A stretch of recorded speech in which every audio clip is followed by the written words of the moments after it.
Hi guys, welcome back to my channel. Today's video we're gonna be talking about Dream Weekend. As you guys know, Dream Weekend happened a week ago, but some things happened and we're gonna be talking about it. And it says, if attorney at law Peter Champagne, who is representing the security guard who shot and killed a patron at the Dream Weekend party last week, says his client has been receiving death threats since the incident.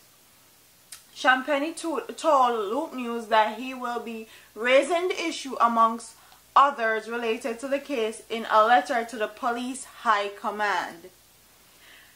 Chief among our security concerns and publications that have appeared on some social media sites that have revealed the identity of the guard and his family members and address, said the attorney. According to Champagne, the publication of his client's personal details has jeopardized the safety of the security guard.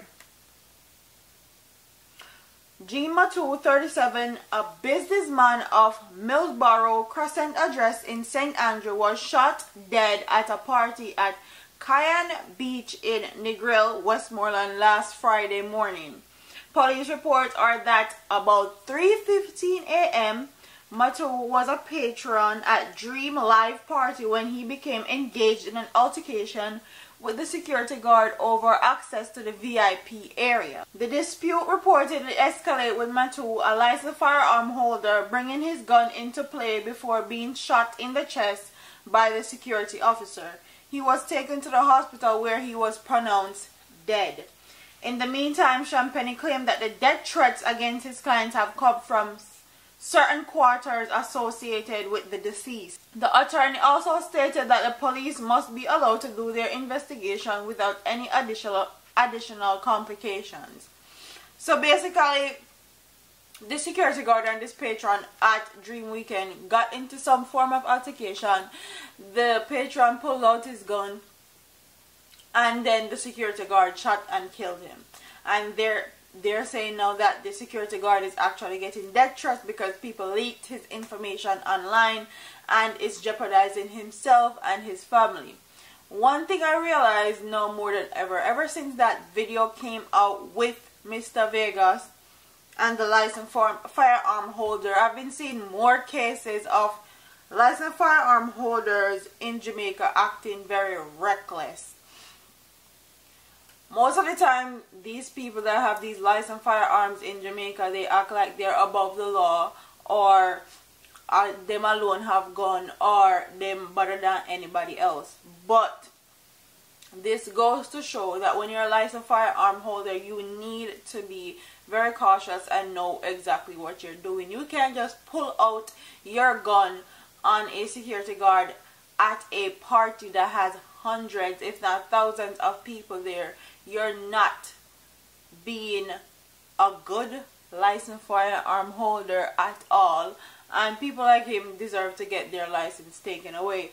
But it takes two to engage in an altercation, and he's not only at fault because the security guard is also at fault. You cannot open fire on a patron and you're a security guard just like that. They're intoxicated, they're probably high. You're a security guard at a party. You know that these people are going to be acting reckless, and you need to have more composure. You need to hold it together more if you're going to be a security guard at events like that, especially Dream Weekend, because people fly from different countries just to go to Dream Weekend, and they come and wild out because that's their time to actually live up and enjoy themselves. So you can't be so gun happy that you're just gonna pull out your gun on somebody without trying to de-escalate the situation.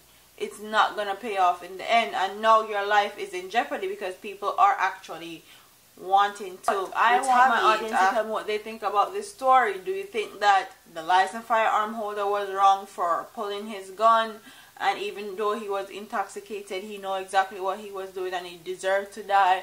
Or do you think that the security guard lost his composure and he shouldn't be doing events like that if he cannot do it properly, if he can't hold his composure? Do you think that both of them are at fault and it takes both of them to actually get into an altercation? Comment in the comment section and tell me what you guys think. Don't forget to like, comment, share, and subscribe to your girl here on YouTube. I'm up out of here, man. Deuces. All them a preach and preach, step over they go beat and teach. Them a jive by and all know them can't reach. Go and back up for your grandmother preach.